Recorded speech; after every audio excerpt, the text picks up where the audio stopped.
Hello students, welcome to my YouTube channel. CGPPST का result जो है वो आ चुका है। आपने स्कोर कार्ड जो है डाउनलोड कर लिया होगा। अब उस स्कोर कार्ड को संभाल के आपको रखना है एडमिशन लेते तक। अब CG व्यापम का काम जो है वो ख़त्म हो चुका है। अब काउंसलिंग कौन कराएगा, कौन सी है वेबसाइट। तो सबसे पहले आपको गूगल में जाना है, CGDT लिखना है। जैसे आप लिखेंगे सबसे पहले आपके सामने यहाँ पे ऑफिशियल वेबसाइट आएगा। ये आपको दिख रहा है cgdt.raipur.cgstate.gov.in, Chhattisgarh directorate of technical education. इसी वेबसाइट से अब आपकी काउंसलिंग होगी, पीईटी की, पीपीएसटी की और पीपीटी की। पीपीटी का अभी रिज़ल्ट नहीं आया है, जो कि पॉसिबिलिटी है कि इस वीक में आपका रिज़ल्ट आ जाएगा। और जैसे ही रिज़ल्ट आएगा आपकी भी काउंसलिंग यहीं से होगी। इस वेबसाइट में जाने के बाद आप जैसे ही नीचे जाएंगे, यहाँ ऑनलाइन काउंसलिंग 2021 लिखा होगा। जैसे आप यहाँ पर जाते हैं, यहाँ पे आपको क्लिक करना होगा, यहाँ ओके पे क्लिक करना होगा। यहाँ अभी आप देख रहे हैं कि यहाँ पे आपकी लेटरल एंट्री की जो काउंसलिंग है वो चल रही है। यहीं पे इसी के ऊपर बस आपका पीईटी और पीपीएसटी का जो काउंसलिंग है वो अक्टूबर के अभी जो आने वाला वीक है उसमें या नेक्स्ट वीक से स्टार्ट हो जाएगी आपकी काउंसलिंग। अब अगर आपकी काउंसलिंग होती है तो आपको कौन कौन से डॉक्यूमेंट्स जो हैं वो लगेंगे। सबसे पहला ज़रूरी चीज़ आपका डॉक्यूमेंट्स है। आप जब काउंसलिंग में फॉर्म भरेंगे उस दौरान आपको लग सकता है, और एडमिशन के समय में भी आप जब जाएंगे, जो कॉलेज आपको अलॉट होगा वहाँ एडमिशन लेने, उस समय भी आपको वो डॉक्यूमेंट्स जो है वो लगेंगे।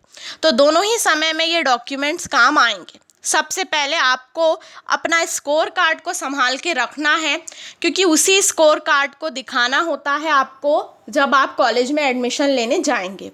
दूसरा हो गया आपके पास छत्तीसगढ़ का डोमिसाइल सर्टिफिकेट होना चाहिए। तीसरी चीज़, आपके पास आपका क्लास 12th का मार्कशीट होना चाहिए। आपके पास जाति प्रमाण पत्र होना चाहिए। आपके पास आपके फादर का इनकम सर्टिफिकेट, आय प्रमाण पत्र, ये भी आपके पास होना चाहिए। अब सबसे पहली मेन ज़रूरी बात कि आपके पास आपका फ़ोटोग्राफ होना चाहिए। और ये आप जब अभी काउंसलिंग में फॉर्म फिल आउट करेंगे तो उस समय भी आपको फ़ोटो अपलोड करना होगा।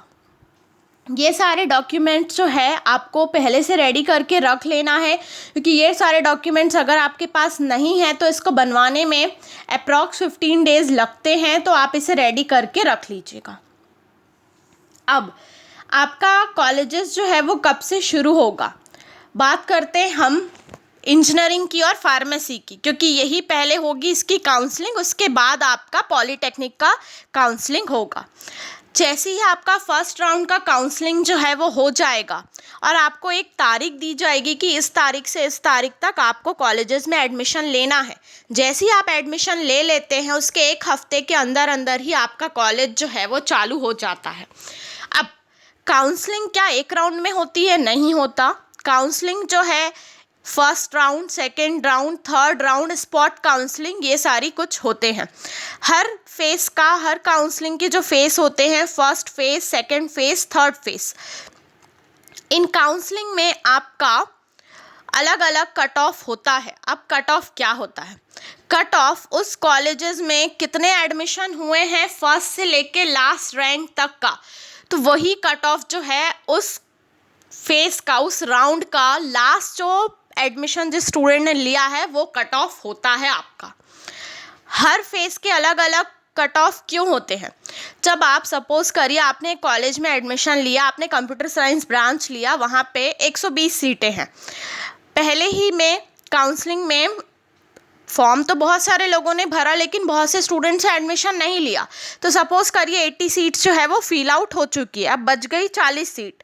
तो उस 40 सीट के लिए आगे के रैंक वाले लोग फिर से अपना काउंसलिंग फॉर्म भरेंगे। तो जब वो काउंसलिंग फॉर्म भरेंगे तो उस समय सेकेंड राउंड में या सेकेंड फेज में बोलूँ तो उस समय उसकी काउंसलिंग जो है होगी और उसका जो कट ऑफ है वो फिर अलग होगा। सेम ये किसी की भी बात कर ले आप, पीईटी की, पीपीएसटी की या पीपीटी की, काउंसलिंग का जो फर्स्ट राउंड होगा, सीटें फुल हो जाएंगी, उसके जो सीटें रह जाएंगी उसके लिए फिर सेकेंड राउंड काउंसलिंग होती है, फिर थर्ड काउंसलिंग होती है और फिर लास्ट में स्पॉट काउंसलिंग होती है। पिछले साल भी ऐसा ही देखा गया है, इस साल भी ऐसा ही कुछ होगा। काउंसलिंग का जो प्रोसेस है वो महीनों तक चलता है, बट कॉलेजेस जो है फर्स्ट राउंड की काउंसलिंग के बाद ही अपना कॉलेजेस जो है वो शुरू कर देते हैं, मतलब क्लासेस जो है वो स्टार्ट कर देते हैं। अब रही बात इस साल आपका ऑफलाइन होगा कि ऑनलाइन होगा। देखिए अभी कॉलेजेस खुलने लग चुके हैं और आपके जो जस्ट सीनियर हैं जो कि पिछले साल इंजीनियरिंग किए हैं वो भी अब कॉलेजेस जाना शुरू कर चुके हैं। कुछ कॉलेजेस में उनकी थर्ड सेमेस्टर की क्लासेस जो हैं वो कल से शुरू भी हो रही हैं। इसी तरीके से आपकी भी जो क्लासेस है, आप मान के चलिए दिवाली के बाद आपका भी ऑफलाइन क्लासेस जो है वो जिस भी कॉलेज में आप जाएंगे वो शुरू हो जाएगा। तो उम्मीद करते हैं अभी तक इस वीडियो में जो भी बताया आपको समझ आएगा और आप लोग के लिए हेल्पफुल होगा। तो इस वीडियो को ज़रूर लाइक करें, अगर आप इस चैनल में नए हैं तो चैनल को ज़रूर सब्सक्राइब करें इस वीडियोज़ के लिए। Thank you so much for watching this video.